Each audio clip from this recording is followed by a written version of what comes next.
मोटापा एक epidemic proportion में है इंडिया में। तो दोनों के इम्पैक्ट अलग हैं। बच्चों में अलग बीमारियां होती हैं, बड़ों में अलग बीमारियां होती हैं। बहुत बड़ी बीमारी है इन्फेंटाइल एज ग्रुप 6 महीने से ऊपर 2-3 साल तक के बच्चे में, तो वहां भी ओबेसिटी होती है। तो आते भी होंगे इस तरह के पेशेंट आपके पास? बिल्कुल, देखिए ओबेसिटी तो सब बीमारियों की जननी है। बहुत सारी बीमारियां ओबेसिटी से होती हैं। Breakfast should be a heavy meal. ऐसा नहीं है कि 4 दिन खाना छोड़ दिया तो उससे वेट कम हो जाएगा, ये बिल्कुल गलत है। इंडिया के लिए तो बहुत बड़ी चुनौतीपूर्ण ये है ही। और नमस्कार, आप देख रहे हैं दैनिक साथी हरियाणा।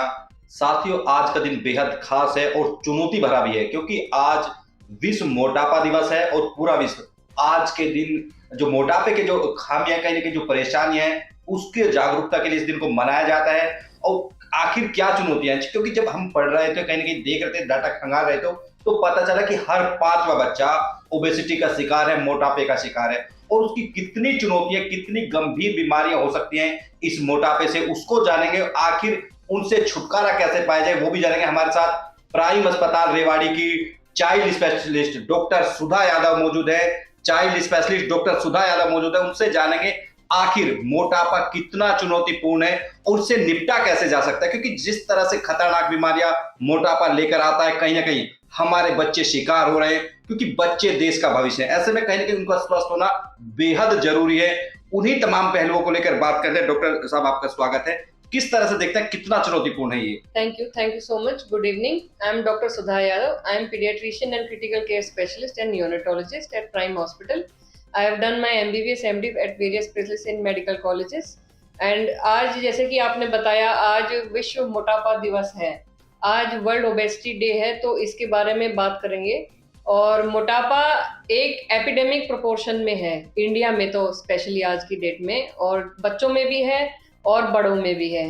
हालांकि दोनों के इम्पैक्ट अलग हैं। बच्चों में अलग बीमारियां होती हैं, बड़ों में अलग बीमारियां होती हैं, लेकिन ये चीज तो है कि बीमारियां ही होती हैं। मोटापा एक एपिडेमिक प्रोपोर्शन के हिसाब से बहुत बड़ी बीमारी है, जिसको लोगों को जिसके इम्पैक्ट पता नहीं है।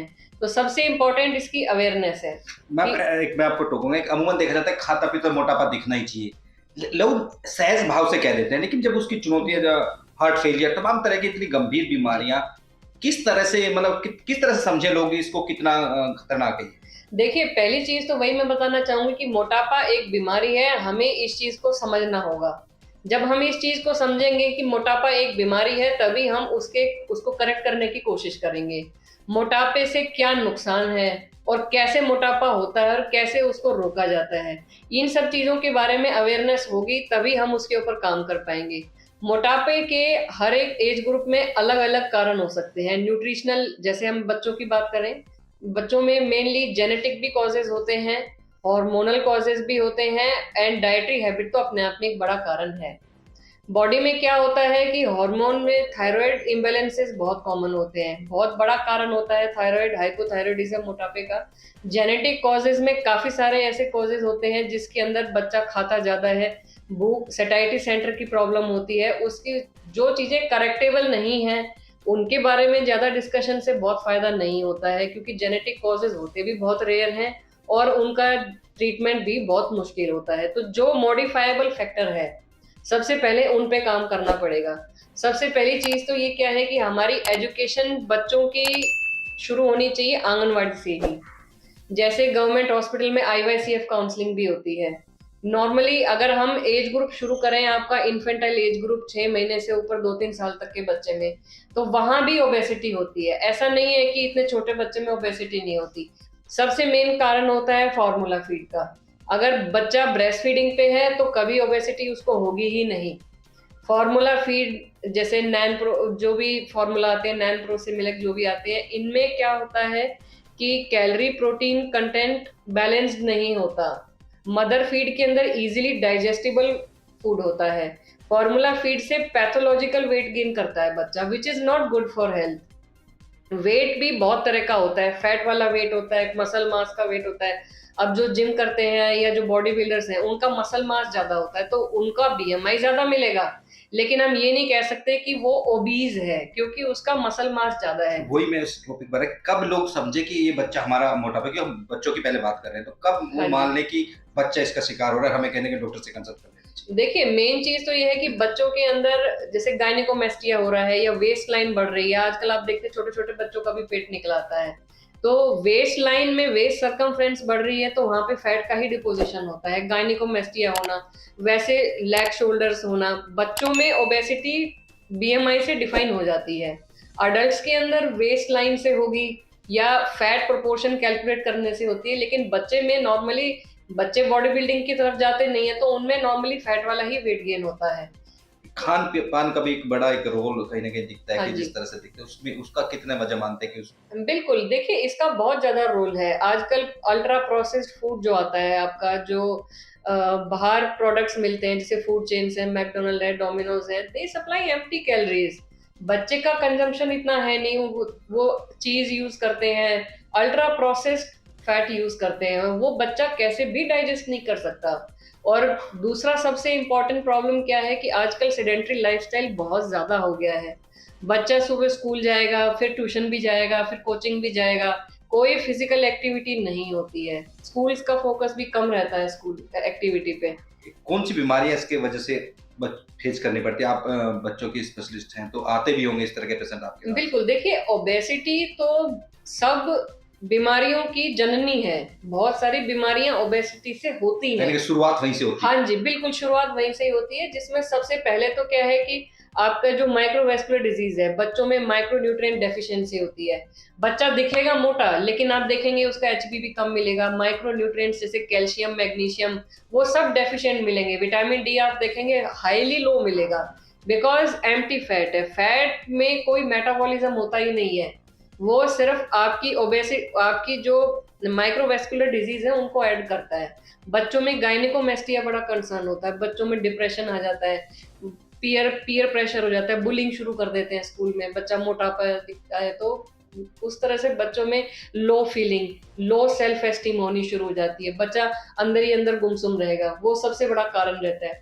दूसरा गायनेकोमेस्टिया मतलब चेस्ट साइज भी थोड़ा सा बढ़ने लग जाता है, लोगों को उससे भी बड़ा कंसर्न हो जाता है कि इसका ऑपरेशन करवा लो या इसको ठीक करा लो।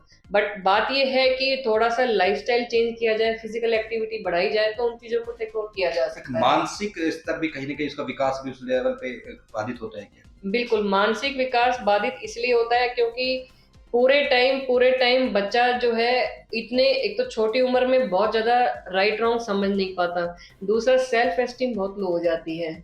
उसको ये नहीं समझ में आता पढ़ाई करनी है कि फिजिकल एक्टिविटी करना क्या है, कैसे मोटापा कम होगा। दूसरा सबसे इम्पोर्टेंट क्या होता है कि रूटीन मेकिंग, बच्चे सुबह ब्रेकफास्ट करके जाएँगे नहीं, भूखे जाएँगे, फिर लंच में जंक खाएँगे, ज़्यादा खाया जाएगा। सेकंड लेट नाइट मील्स, बच्चे लेट खाना खाएंगे, अगर 10 बजे 11 बजे खाना खाएंगे तो सारा फैट डिपॉजिट होना है, वो कंज्यूम तो होगा नहीं। That's why as breakfast should be a heavy meal, heavy meal क्योंकि वो पूरे दिन में डाइजेस्ट हो जाएगी, जो भी कैलोरी प्रोटीन आया वो सारा यूज हो जाएगा। लेकिन नाइट मील जो भी खाई है 8 9 बजे 10 बजे 11 बजे, फिर डायरेक्ट इमीडिएटली उसके बाद सोने से वो सारा डिपॉजिट होगा, बच्चों में उल्टी होना, पेट दर्द होना, ये प्रॉब्लम साथ के साथ चलती हैं। मैम अमूमन जब हम इसको पढ़ते हैं ओबेसिटी की वजह क्या है, तो उसमें एक मैं देख रहा था कि उसके कारण स्ट्रोक की बात करें, डायबिटीज की बात, तमाम इस तरह की बीमारी जो खतरनाक बीमारी मानी जाती है, कब ये आती है और बच्चे इनसे कितने प्रभावित हैं और कौन सा एज ग्रुप इसमें इफेक्टेड होता है ओबेसिटी से?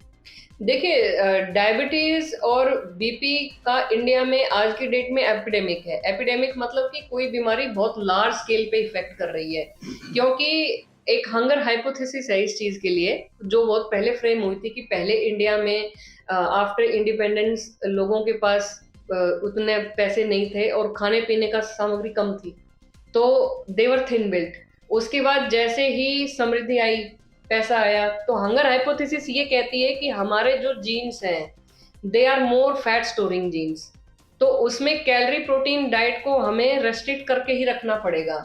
अगर हम ईटिंग हैबिट्स कंट्रोल नहीं करेंगे तो ओबेसिटी कंट्रोल नहीं हो सकती, चाहे कितना ही फिजिकल एक्टिविटी हो। और दूसरी सबसे इंपॉर्टेंट इंफॉर्मेशन, कि कोई भी हर्बल प्रोडक्ट या कोई भी ऐसा प्रोडक्ट जो ये क्लेम करते हैं कि वेट लॉस कर देंगे और उसमें फिजिकल एक्टिविटी की जरूरत नहीं है, जो अनलेबल्ड है, अनअप्रूव्ड है, उनको प्लीज यूज ना करें। उनसे लीवर प्रॉब्लम हो सकती है, न्यूरोपैथीज हो सकती हैं और चीजें कॉम्प्लिकेट हो सकती हैं।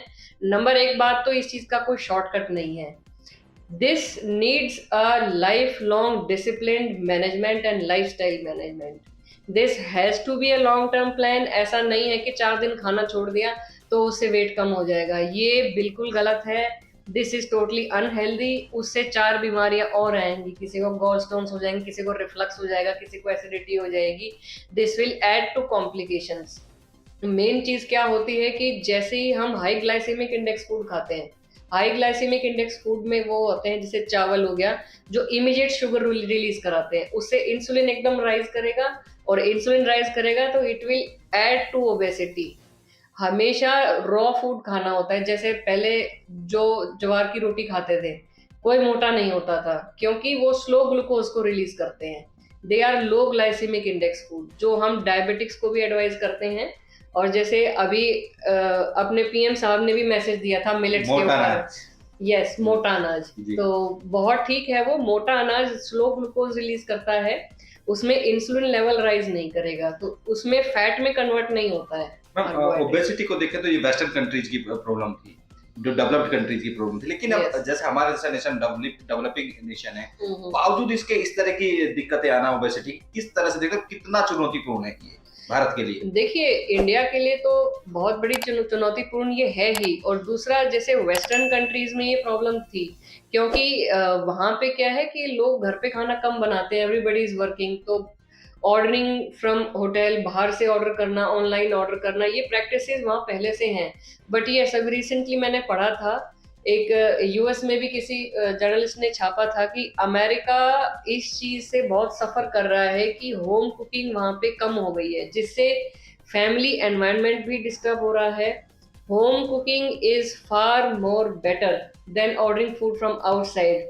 खाना घर बनेगा तो हेल्दी भी होता है, हाइजीनिक भी होता है, और फैमिली में आपस में इंटरेक्शन भी होता है, फैमिली में लव का एनवायरनमेंट क्रिएट होता है और वो हेल्दी भी होता है। तो ये रिसेंटली अमेरिका ने भी इस चीज को माना है कि home cooking is very important and family को बाइंड करके रखने के लिए वो बहुत जरूरी है। जैसा आप भी कह रहे हैं कि पीएम मोदी की बात करी, उन्होंने फिट इंडिया की बात करी, मोटे अनाज की बात करी, तो उनको भी शायद लगता है कि कहीं ना कहीं ये चीजें प्रभावित करेंगी आने वाले दिनों में, क्योंकि कहीं ना कहीं देश का भविष्य फिट रहेंगे तो शायद बेहतर लोग बिल्कुल आउटपुट देंगे। तो अब क्या ऐसा लोग करें कि कहीं ना कहीं जो ओबेसिटी, जो बीमारी का शिकार हो रहे हैं, कैसे बचे लोग और कितना जरूरी है उससे बचना? देखिए, सबसे इम्पोर्टेंट जो ट्रांसफॉर्मेशन है वो आपका शुरू होगा स्कूल से ही। अब जैसे आप जापान की बात करें, जापान में क्या होता है कि बच्चे स्कूल जब जाते हैं तो वहाँ पे वो स्कूल की साफ सफाई भी खुद करते हैं, खुद खाना बनाते हैं और खुद साथ में बैठ के खाते भी हैं। तो दूसरा क्या है कि बच्चे को हम शुरू से ही इंडिपेंडेंट भी बनाएं और उसको साथ में न्यूट्रिशन वैल्यू समझाएं। उसको पहले बताना पड़ेगा कि कौन सी चीज उनके लिए फायदे की है, कौन सी चीज उनके फायदे की नहीं है। और जहां तक बात टेस्ट की है, तो घर पे बना हुआ खाने का भी टेस्ट चेंज करके दे सकते हैं, ऐसा कुछ नहीं है। दूसरा, टाइम टू टाइम मील्स बहुत जरूरी है लेनी। अगर बच्चा भूखा रहेगा, एक मील भी स्किप कर दिया, फिर भूख लगेगी तो ज्यादा अमाउंट में खाएगा, उससे पेट दर्द, उल्टी, ये चीजें, ये प्रॉब्लम रहनी है। मेरे पास तो डेली ही ऐसे पेशेंट आते हैं, गोलगप्पे खाएंगे, कोई लंगर खा के आता है तो उसके बाद उल्टी दस्त होना ही होना है, क्योंकि बाहर जो भी खाना बन रहा है वो लार्ज स्केल पे बनता है, हाइजीनिक स्टैंडर्ड उसका कम रहता है। मैम, एक हमने जैसे आपने बात करी कि एजुकेशन जरूरी है न्यूट्रिशन के लिए, हमने देखा कि 100 लोगों से बात करते हो आई थिंक 99 को नहीं पता होगा न्यूट्रिशन क्या आपका रेशियो होना चाहिए। तो क्या मैसेज देंगे कि किस तरह का न्यूट्रिशन लोग यूज करो, किस तरह से जो एजुकेट कर सके लोगों को, वो क्या तरीका है ताकि लोग एजुकेट हो सके उसके? देखिए, एक तो सबसे इम्पोर्टेंट ये क्या है, टाइम मैनेजमेंट करना बहुत जरूरी है। आजकल क्या होता है कि अधिकतर दोनों पेरेंट्स वर्किंग होते हैं, हस्बैंड वाइफ दोनों को काम करना पड़ता है, टाइम का बड़ा इशू है। तो मॉर्निंग में उठ के सबके लिए कुकिंग करना वो एक टास्क हो जाता है। फिर कई बार जैसे लेट आने की वजह से भी वो कुकिंग का और वो सारा टाइम डिस्टर्ब होता है। तो देखिए, ये है कि हमें ये चीज समझनी होगी कि हेल्थ इज अबव ऑल। हर चीज से इम्पोर्टेंट हेल्थ ही होती है। अपने लिए भी टाइम निकालें, बच्चों के लिए भी टाइम निकालें और एक रूटीन डिसिप्लिन हैबिट डेवलप करें। हैबिट और रूटीन जैसा डेवलप करेंगे वैसा ही हो जाएगा। और डिसिप्लिन इज वेरी इंपॉर्टेंट। जो भी हम होम कुक फूड बनाते हैं, रोटी चावल, वो they are all okay, routine diet में उसको ले सकते हैं। बाकी मोटा अनाज जैसे रागी बाजरा, ये बहुत फायदा करता है। बाजरा जैसे सर्दियों में हमारे यहाँ ज्यादा खाया जाता है, खा गर्मियों में भी सकते हैं, कोई प्रॉब्लम नहीं होती है उससे। वो लो ग्लाइसेमिक इंडेक्स फूड है। 4-5 घंटे तक उसके बाद अननेसेसरी जो स्नैकिंग होती है वो नहीं है। कभी बिस्किट खा लिया, कभी नमकीन खा लिया, थोड़ा सा तो अपनी टंग पे ताला लगाना ही पड़ेगा, उसके बिना ओबेसिटी कंट्रोल नहीं हो सकती। And it needs a lot of psychological management actually. Control, discipline आदमी को दिमाग से ही बनाना पड़ता है कि अननेसेसरी स्नैकिंग नहीं खानी। टेस्ट के हिसाब से जब तक चलते रहेंगे ओबेसिटी कंट्रोल नहीं होगी। मतलब 3 इसका फॉर्मूला मान लीजिए, दिनचर्या, खान पान और discipline. Physical activity is very important. कोई एक physical activity, running, jogging, badminton, cricket, कोई भी गेम जिसमें हाई इंटेंसिटी एक्टिविटी होती है। एक इंटेंसिटी, हाई इंटेंसिटी एक्टिविटी बहुत जरूरी है आधे 1 घंटे के लिए। रेवाड़ी में आप लोग, आपके पास पेशेंट आते हैं, बच्चों को भी लेकर आते होंगे, रेवाड़ी की क्या स्थिति है अभी? जिस तरह बच्चे किस तरह की शिकायत लेकर आते हैं ओबेसिटी को लेकर आपके पास? देखिए, ओबेसिटी को लेके तो ऐसा इतनी अवेयरनेस अभी नहीं है लोगों में, क्योंकि मोस्टली लोगों को ना बच्चों में, जैसे बड़ों में तो पता चल जाता है कि ठीक है वेस्ट लाइन ज्यादा है, बीमारी लेके आते हैं, ओबेसिटी का नहीं पता। हाँ नहीं, ओबेसिटी के लिए ऐसा मेरे पास कंसल्टेशन के लिए कोई नहीं आया कि बच्चा ओबेस हो गया। हाँ, बीमारी जैसे गायनिकोमेस्टिया हो गया, उस चीज के लिए आ गए, या उससे रिलेटेड थायराइड प्रॉब्लम है तो उस चीज के लिए आ गए, या उसके साथ में बार बार जी उल्टी करता रहता है, जी डेली उल्टी करता है, ये डेली पेट में दर्द होता है, उस चीज के लिए तो जरूर आते हैं। बट ऐसा सिर्फ ये कि भाई मोटापा ज्यादा बढ़ने लग गया पिछले कुछ सालों में, ये चीज नहीं है। तो उसमें एजुकेशन बहुत इम्पोर्टेंट है। और बाहर खाना पीना तो इट्स नॉट अलाउड, क्योंकि वो क्रीम और वो मसाला एसिडिक कंटेंट वाला इतना यूज करते हैं, वो पेट के लिए भी खराब है। रेवाड़ी में निकल जाए शाम के टाइम बड़ा बुरा हाल रहता है, तो ऐसे लोगों को क्या मैसेज देंगे आप? देखिए, मैसेज बिल्कुल क्लियर है कि बच्चे की रूटीन, डिसिप्लिन, हैबिट बचपन से ही बनेगी। कोई भी हैबिट एक दिन में नहीं बनती, उसको टाइम चाहिए। और दूसरी चीज, जो हम लोग करते हैं बच्चे उसी चीज को फॉलो करेंगे। अगर पेरेंट्स का वर्किंग स्केड्यूल ऐसा है कि लेट नाइट आते हैं या बाहर से खाना ऑर्डर करते, तो बच्चा भी उसी चीज को फॉलो करेगा। बच्चा हमेशा अपने पेरेंट्स को रोल मॉडल रख के चलता है, उसकी हैबिट भी उसी हिसाब से बनेगी। अगर घर में सब लेट खाना खा रहे हैं 10 बजे, तो वो भी लेट ही खाएगा, उसके लिए पहले तो बनेगा नहीं। तो वो चीज है कि एडजस्टमेंट पूरी फैमिली को करनी पड़ती है। बच्चे का रूटीन उसी हिसाब से मोल्ड होगा जिस हिसाब से आप करोगे, ये चीज है। तो मेरा सबसे इम्पोर्टेंट मैसेज यही है कि अपनी फैमिली को भी टाइम दे, बच्चों को भी टाइम दे, और इस चीज को समझा जाए कि मोटापा एक बीमारी है, वो खुद में एक बीमारी है जिससे 100 बीमारियां होती हैं। तो जब तक हम इस चीज को नहीं समझेंगे वो करेक्ट होगी नहीं। देखिए, जिस तरह से आज विश्व मोटापा दिवस है, और कहीं ना कहीं डॉक्टर सुधा यादव बता रही हैं कि वो कहीं ना कहीं बीमारियों की जननी है मोटापा। ऐसे में समझ सकते हैं किस तरह से ये पूरी लाइफ डिस्ट्रॉय कर सकता है किसी भी परिवार की, क्योंकि तमाम खुशियां, जब हम फिट रहेंगे, स्वस्थ रहेंगे, तमाम परिवार खुश रह सकते हैं। लेकिन जिस तरह से घर ही नहीं, पूरे देश में इसका प्रभाव देखने को मिल सकता है, क्योंकि प्रधानमंत्री नरेंद्र मोदी लगातार फिट इंडिया की बात करते हैं, कहीं ना कहीं मोटे अनाज की बात करते हैं, कहीं ना कहीं वो इसमें वही संकेत छिपा हुआ है कि हम सबको स्वस्थ रखना है, पूरी जो हमारी युवा पीढ़ी है उसको स्वस्थ रखना है। बच्चे लगातार शिकार हो रहे हैं। डॉक्टर सुधा यादव लगातार अपने इंटरव्यू बता रही थी कि किस तरह से बच्चे शिकार हो रहे हैं, कहीं ना कहीं एजुकेशन का भी अभाव है। ऐसे में तमाम लोगों को समझना होगा कि आखिर कितना जरूरी है इस मोटापे के प्रति जागरूक होना और अपना लाइफस्टाइल।